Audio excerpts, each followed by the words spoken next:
Posisi kota lama, kita berada di Sukorejo, Pasuruan.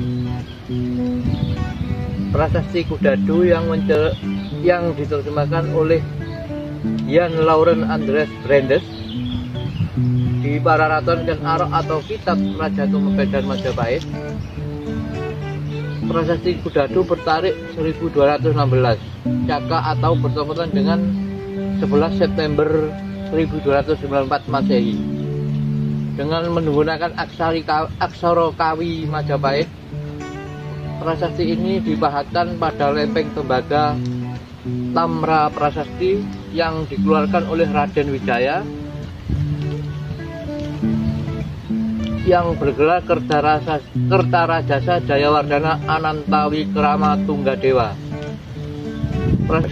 Prasasti Kudadu atau yang dikenal juga dengan prasasti Gunung Butak. Sesuai dengan lokasi ditemukan, prasasti menyebutkan tentang pemberian anugerah Rajasa Kertarajasa Jayawardhana kepada pejabat Desa Kudadu berupa penetapan Desa Kudadu sebagai silma untuk dinikmati oleh pejabat Desa Kudadu dan keturunan-keturunannya sampai akhir zaman. Para pejabat Desa Kudadu itu mendapat anugerah demikian karena telah berjasa kepada raja sebelum dinobatkan menjadi raja dan masih bernama Nararya Sanggramawijaya. Pada waktu itu, Sanggramawijaya melarikan diri dengan dikejar-kejar oleh musuh, yaitu tentara Jayakatwara yang telah membinasakan Raja Kertanegara. Bagian sambada dari prasasti Kudadu itu ditulis dengan panjang lebar sampai meliputi lebih dari 3 lempengan prasasti timbal balik, menceritakan dengan terperinci bagaimana Wijaya diperintahkan Raja Kerta untuk menghalau musuh yang telah menyerbu sampai ke desa Jansumungkal, sampai ia terpaksa melarikan diri dan terkepung oleh musuh. Ia berlari terus sambil memberikan perlawanan, tetapi senantiasa kalah karena banyaknya musuh. Akhirnya ia sampai di desa Kudadu. Ternyata kemudian para pejabat desa Kudadu masih tetapi senantiasa kalah karena banyaknya musuh. Akhirnya ia sampai di desa Kudadu.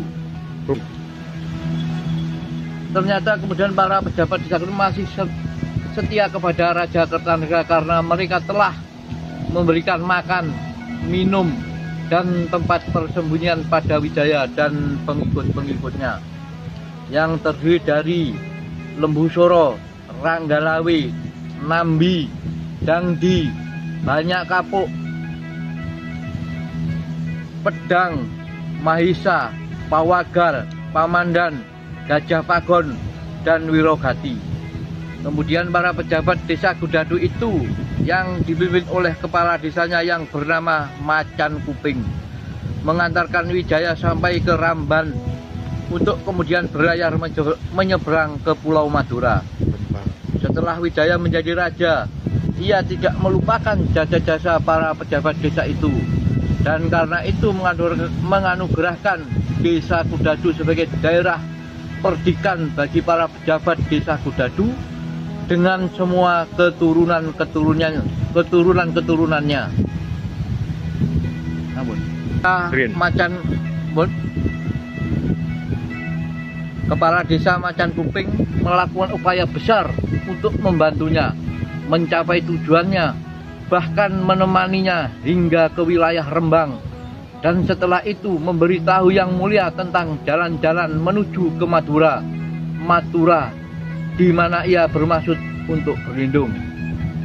Saat ini kita di Dusun Klanting, Desa Suwayiwo Sukorejo, lokasi Bunden, Buyut Tifah, dan Mbah Trunojoyo, berada di atas tanah yang lebih tinggi dari sekitarnya dan tanah merah.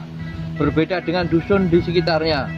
Di sini dahulu banyak sekali tanaman randu kapuk dan masih banyak orang yang melakukan spiritual. Apakah ini lokasi banyak kapuk teman Raden Wijaya tersebut? Ataukah memang punden ini dahulunya adalah lokasi penghormatan kepada banyak kapuk? Kita sekarang mencoba menelusuri di mana tempat ini yang ditumbuhi banyak pohon kapuk. Contohnya itu banyak sekali pohon kapuk besar-besar. Tapi dulunya 10 tahun yang lalu ini malah banyak pohon kapuknya. Sukorejo memang terkenal daerah penghasil kapuk, terbesar.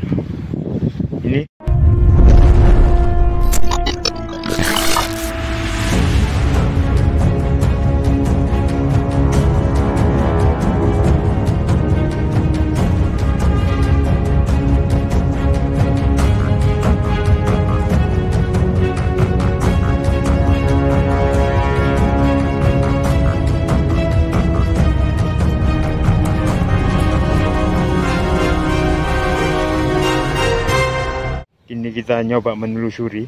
Ini kita di Tanah Merah. Ini banyak pohon randu, pohon kapuk di sekitar sini.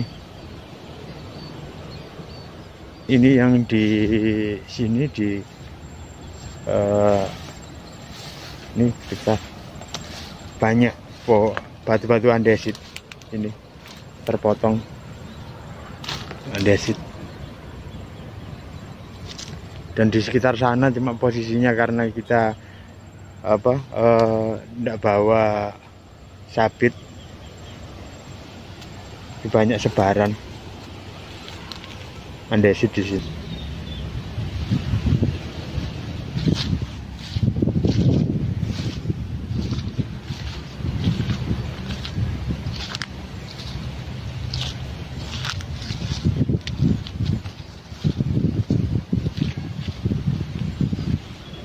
Ini kita juga nemukan bata di sini, banyak tersebar ya serpihan. Ini andesit, potongan andesit yang juga dijadikan nisan, basinya halus. Ini banyak pohon randu juga di sini.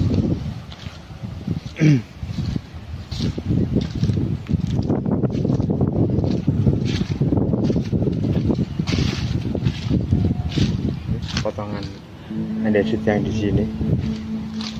Dahulu juga ada fragmen arca tapi hilang. Posisi kita lebih tinggi. Nah, ini lapangan. Kita posisi kita lebih tinggi.